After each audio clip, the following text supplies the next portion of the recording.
Puji nama Tuhan, Shalom buat kita semua. Hari ini kita kembali akan mendengarkan kebenaran firman Tuhan sehubungan dengan hari Pentakosta, yaitu hari pencurahan Roh Kudus. Nah, sebelum kita mendengarkan kebenaran firman Tuhan, saya ingin mengucapkan selamat hari Pentakosta buat kita semua. Kiranya Tuhan hari ini melawat kita dengan kuasa Roh Kudus-Nya yang luar biasa itu turun atas seluruh kehidupan kita. Nah, saya yakin kalau di dalam hati kita hari ini ada yang berkata pasti ada sesuatu yang kurang ketika kita harus merayakan hari raya Pentakosta di rumah kita masing-masing. Karena hal yang biasa kita lakukan, kita mengadakan fellowship dengan seluruh jemaat Tuhan di gereja, dan sambil kita beribadah bersama-sama mengalami sukacita yang dari Tuhan. Tetapi untuk menggantikan hal yang kurang yang biasa yang kita lakukan, saya percaya hari ini Tuhan akan menambahkan, melebihkan kuasa-Nya untuk melawat seluruh kehidupan kita semua. Jadi sekalipun kita hanya bisa merayakan hari Pentakosta atau hari ke-50, hari pencurahan Roh Kudus di tengah keluarga kita masing-masing, tetapi saya yakin lawatan Allah akan terjadi atas seluruh kehidupan kita. Haleluya. Mari kita baca firman Tuhan yang akan saya sampaikan hari ini dari Kisah Para Rasul pasal yang kedua, ayat yang ke-17 sampai dengan ayatnya yang ke-21. Sekali lagi, kitab Kisah Para Rasul pasal yang kedua, ayat 17 sampai dengan ayatnya yang ke-21. Saya akan membacakan buat kita semua, demikian firman Tuhan. Akan terjadi pada hari-hari terakhir, demikianlah firman Allah, bahwa aku akan mencurahkan rohku ke atas semua manusia. Maka anak-anakmu laki-laki dan perempuan akan bernubuat, dan teruna-terunamu akan mendapat penglihatan-penglihatan, dan orang-orangmu yang tua akan mendapat mimpi. Juga ke atas hamba-hambaku laki-laki dan perempuan akan kucurahkan rohku pada hari-hari itu, dan mereka akan bernubuat, dan aku akan mengadakan mujizat-mujizat di atas di langit, dan tanda-tanda di bawah di bumi, darah dan api dan gumpalan-gumpalan asap. Matahari akan berubah menjadi gelap gulita dan bulan menjadi darah sebelum datangnya hari Tuhan, hari yang besar dan mulia itu. Dan barang siapa yang berseru kepada nama Tuhan akan diselamatkan. Lewat pembacaan firman Tuhan hari ini, saya akan memberikan tema Pentakosta dan pencurahan Roh Kudus. Nah, Bapak Ibu Saudara, kita tahu bahwa Pentakosta itu terjadi karena memang itu adalah hal yang dijanjikan Allah kepada murid-muridnya. Pada waktu itu Tuhan Yesus berpesan sebelum Tuhan Yesus naik ke dalam kerajaan surga, agar semua murid-murid tetap tinggal di Yerusalem. Mereka tinggal di bait Allah untuk berdoa, bersekutu, memuliakan nama Tuhan, supaya Roh Kudus itu dicurahkan atas seluruh kehidupan mereka. Dan itulah yang dilakukan oleh para murid-muridnya. Tetapi Bapak Ibu Saudara, kalau saya pelajari kebenaran Alkitab ini, kebenaran firman Tuhan ini, bahwa Pentakosta itu bukan sekedar berbicara mengenai pencurahan Roh Kudus. Ada hal-hal yang lain yang dihubungkan dengan Pentakosta. Nah, lewat kebenaran firman Tuhan ini, kita akan belajar hal-hal apa saja yang berkaitan dengan Pentakosta itu. Nah, saya akan memberikan 3 hal. Yang pertama, mari kita baca di dalam ayatnya yang ke-17. Saya akan membaca ayat 17 sampai dengan ayat 18. Demikian firman Tuhan, akan terjadi pada hari-hari terakhir, demikianlah firman Allah, bahwa aku akan mencurahkan rohku ke atas semua manusia. Maka anakmu laki-laki dan perempuan akan bernubuat, dan teruna-terunamu akan mendapat penglihatan-penglihatan, dan orang-orangmu yang tua akan mendapat mimpi. Nah, dari ayat ini saya akan menyampaikan satu poin, bahwa hari Pentakosta itu berkaitan dengan masa Allah menyatakan perbuatannya yang ajaib, perbuatannya yang besar. Saya akan mengambil satu referensi ayat dari pembacaan kita dari ayat yang ke-11. Ini perlu kita ketahui, ayat yang ke-11 firman Tuhan berkata demikian. Baik orang Yahudi maupun penganut agama Yahudi, orang Kreta dan orang Arab, kita mendengar mereka berkata-kata dalam bahasa kita sendiri tentang perbuatan-perbuatan besar yang dilakukan oleh Allah. Nah, Bapak Ibu Saudara, pada waktu itu yang terjadi, Petrus sedang menjelaskan kepada orang-orang yang sedang bertanya kepada mereka. Bahkan ada pernyataan yang dikeluarkan oleh orang-orang saleh pada waktu itu bahwa murid-murid sedang mabuk. Lalu Petrus berusaha menjelaskan, dan yang dijelaskan adalah seperti yang dituliskan di dalam ayatnya yang ke-17 sampai dengan ayat yang 18, bahwa ini adalah penggenapan dari nubuat kitab Yoel yang terjadi pada masa murid-murid atau masa kisah para rasul atau yang disebut pada masa gereja. Tetapi perlu Bapak Ibu Saudara ketahui, di dalam ayat yang ke-11 itu, ketika mereka mengalami kepenuhan Roh Kudus, mereka sementara berkata-kata di dalam bahasa-bahasa lain, bahasa asing buat mereka. Ternyata yang diungkapkan mereka adalah perbuatan-perbuatan besar yang dilakukan oleh Allah. Itu sebabnya saya berkata bahwa Pentakosta atau pencurahan Roh Kudus itu juga berkaitan dengan masa di mana Allah menyatakan perbuatan-perbuatannya yang besar. Ya, kita perlu memahami lebih mendalam lagi bahwa momentum Pentakosta bukan hanya Allah memenuhi seseorang untuk berkata-kata di dalam bahasa lain sehingga pencurahan Roh Kudus itu menjadi gambaran yang nyata dalam diri seseorang. Tetapi yang perlu kita pahami lebih dalam lagi bahwa doa mereka, kata-kata mereka itu adalah kata-kata atau doa mengenai perbuatan-perbuatan Allah yang besar. Hal inilah yang dipahami oleh orang-orang saleh yang datang ke Yerusalem. Waktu mereka berdoa dan murid-muridnya berdoa, mereka mendengar doa murid-murid, mereka mendengar bahwa mereka sedang mengatakan bahwa Tuhan Yesus melakukan perbuatan-perbuatan yang besar. Nah, dari ayat ini saya mau bilang begini. Ternyata Pentakosta selain dia berbicara mengenai pencurahan Roh Kudus, janji Allah digenapi, tetapi Pentakosta juga berbicara adalah satu momentum di mana kita harus menyatakan perbuatan-perbuatan Allah yang besar. Bagaimana kita menyatakan perbuatan-perbuatan yang besar itu?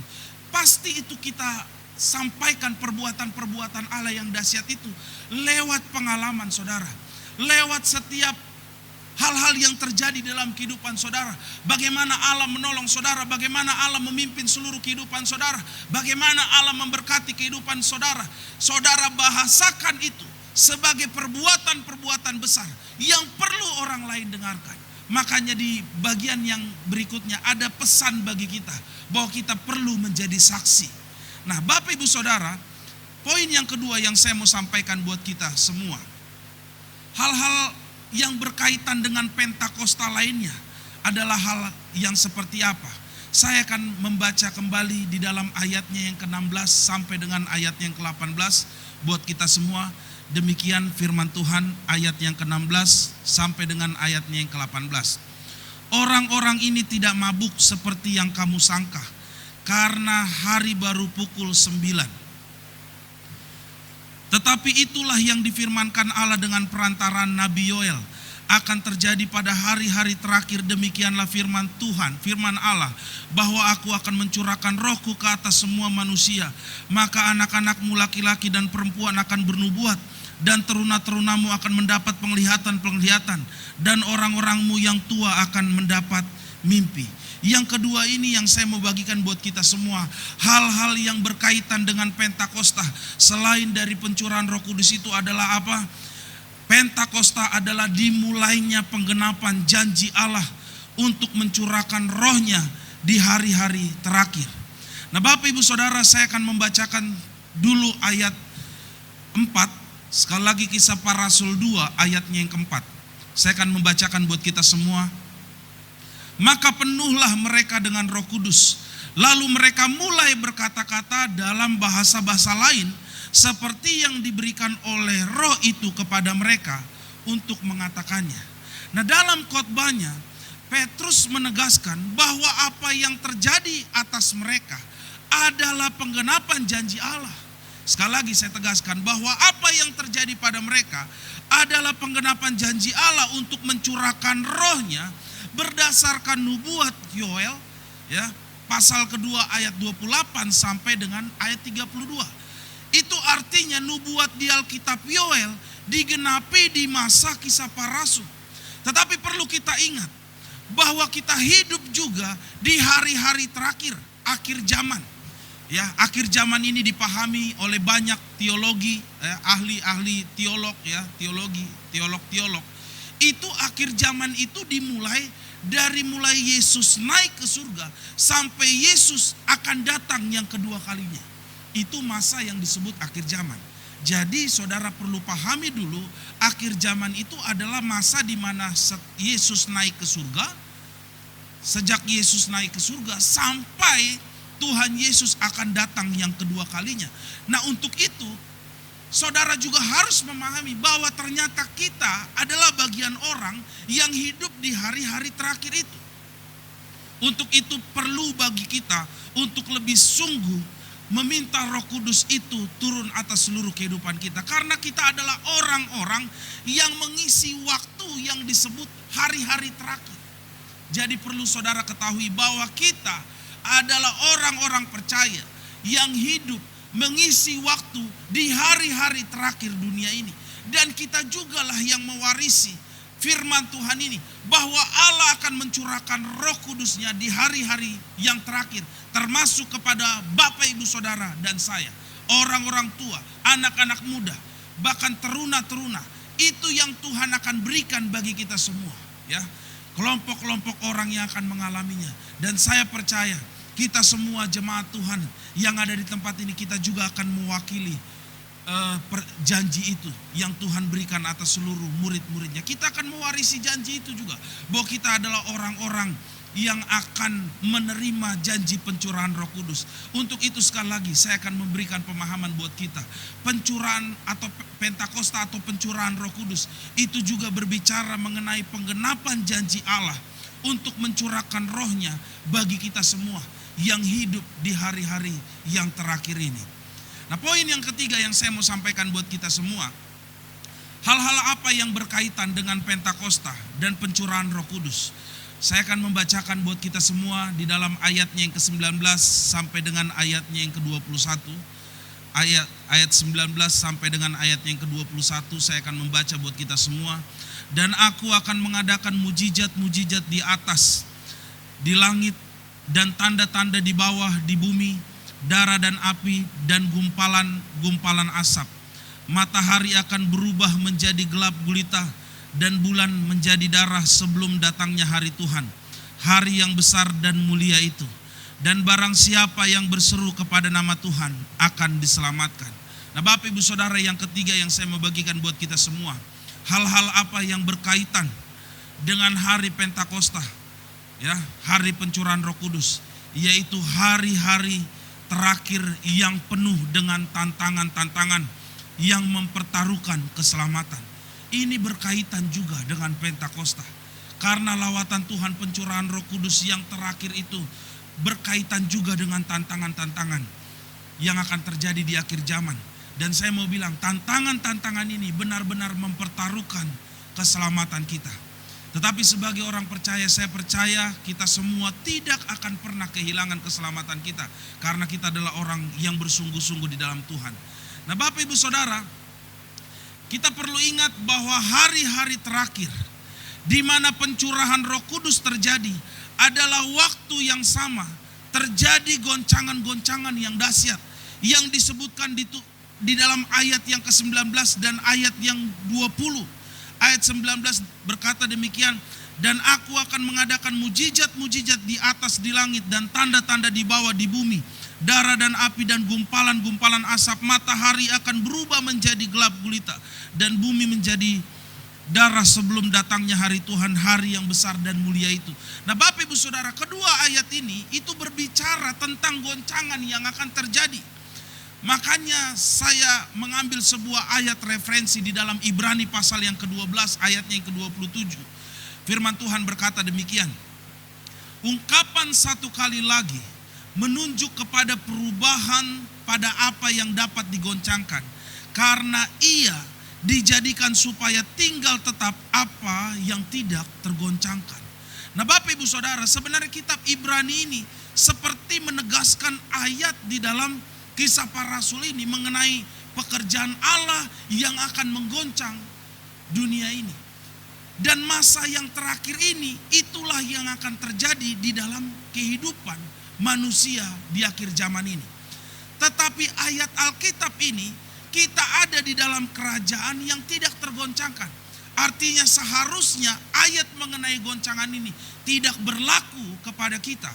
Karena di dalam ayatnya yang ke-21 Alkitab dengan tegas mengatakan, saya akan membacakan buat kita semua, dan barang siapa yang berseru kepada nama Tuhan akan diselamatkan. Itu artinya saya terjemahkan saya dengan sederhana. Setiap orang yang hidup di dalam seruan kepada Tuhan, setiap orang yang terus ada di dalam permohonan kepada Tuhan, meminta pertolongan dan keselamatan, maka mereka adalah orang-orang yang diluputkan dan diselamatkan oleh Tuhan. Untuk itu menjadi penting buat kita, kita penuh dengan Roh Kudus. Tetapi kita juga perlu untuk berjaga-jaga dan menjaga seluruh kehidupan kita. Untuk kita menjadi orang yang setia, menjadi orang yang takut akan Tuhan, bahkan untuk terus menjadi orang yang mengasihi Tuhan. Dan saya percaya melalui pencurahan Roh Kudus di hari Pentakosta ini, Allah akan mengerjakan itu bagi kita. Kesetiaan, takut akan Tuhan, bahkan kita lebih lagi mengasihi Tuhan, supaya kita tidak akan digoncangkan di tengah malapetaka yang Tuhan akan kerjakan di dalam kehidupan kita semua. Untuk itu saya mau sampaikan buat kita semua, sama seperti murid-murid pada waktu itu, sebelum pencurahan Roh Kudus dan lebih lagi setelah Roh Kudus dicurahkan, mereka adalah orang-orang yang setia beribadah. Bahkan setelah masa penganiayaan terjadi, mereka tunjukkan kelas iman mereka. Mereka menjadi orang-orang yang setia sekalipun iman mereka digoncang lewat penganiayaan-penganiayaan terjadi atas kehidupan mereka. Tetapi mereka tetap setia kepada Allah. Nah, saya mau berdoa buat kita semua supaya Tuhan mengerjakan bagi kita kesetiaan di tengah goncangan yang terjadi atas dunia ini. Nah, Bapak Ibu Saudara, saya mau cerita sedikit betapa kita perlu menjadi orang-orang yang setia kepada Tuhan, beribadah kepada Tuhan, takut akan Tuhan, karena kita akan banyak mengalami goncangan-goncangan yang besar. Nah, bulan yang lalu sewaktu ibadah hari Minggu, ya, bulan yang lalu, waktu ibadah hari Minggu akan dilakukan di rumah keluarga Bapak Gembala, Bapak Pendeta Yesirait. Kami semua keluarga, anak-anak, menantunya ibadah di rumah. Pada saat pujian penyembahan sudah dinaikkan, lalu kami sudah mulai berdoa untuk kebenaran firman Tuhan. Tiba-tiba pada saat firman Tuhan akan dibacakan, ada yang mengetuk-ngetuk pintu. Dan orang yang mengetuk-ngetuk pintu ini berkata, Pak Sirait, Pak Sirait, Pak Sirait, katanya. Nah, Bapak Ibu Saudara, akhirnya pada waktu itu saya mau menyampaikan firman Tuhan, harus saya hentikan dulu karena ada seruan Pak Sirait. Nah, Bapak Ibu Saudara, lalu adik saya yang bungsu membukakan pintu, ternyata yang datang adalah Pak RT. Saudara tahu apa yang Pak RT mau lakukan? Pak RT mau bagi-bagi masker. Nah, saya membayangkan waktu itu cuma gara-gara masker ibadah dihentikan. Nah, saya rindu, kita semua rindu supaya ibadah bisa dikembalikan. Ya, kita bisa beribadah, berfellowship di rumah Tuhan walaupun dengan konsep yang sudah diberikan pemerintah, yaitu the new normal. Tetapi saya mau bilang buat kita, apa yang kita lakukan untuk berusaha dekat kepada Tuhan, itu menunjukkan bahwa kita adalah orang-orang yang setia kepada Tuhan. Kenapa kita perlu menjadi orang yang setia dan takut akan Tuhan, mengasihi Tuhan lebih lagi? Karena saya mau katakan buat kita semua, di depan goncangan mungkin akan lebih besar lagi. Karena saya mau katakan seperti firman Tuhan, sebenarnya semakin dunia ini akan berlalu, berarti goncangan akan semakin besar. Berarti goncangan yang semakin besar harusnya memaksa seluruh kehidupan kita untuk semakin dekat kepada Tuhan. Ingat satu hal yang saya mau tekankan sekali lagi. Pencurahan Roh Kudus terjadi di hari-hari terakhir. Nah, hari-hari terakhir adalah hari-hari di mana goncangan yang Tuhan izinkan terjadi akan semakin intens. Dan kita hidup di masa itu. Itu sebabnya saya katakan bahwa pencurahan Roh Kudus yang terjadi di hari-hari terakhir itu sangat berkaitan dengan goncangan-goncangan. Tetapi saya yakin dan percaya, ketika Bapak Ibu Saudara penuh dengan Roh Kudus, saudara mengalami lawatan Tuhan, saudara dijamah oleh Roh Kudus, Saya percaya Tuhan akan menolong kita semua, memberkati seluruh kehidupan kita. Terima kasih buat Tuhan yang akan mengerjakan bagi kita hal-hal yang baik. Tuhan Yesus memberkati.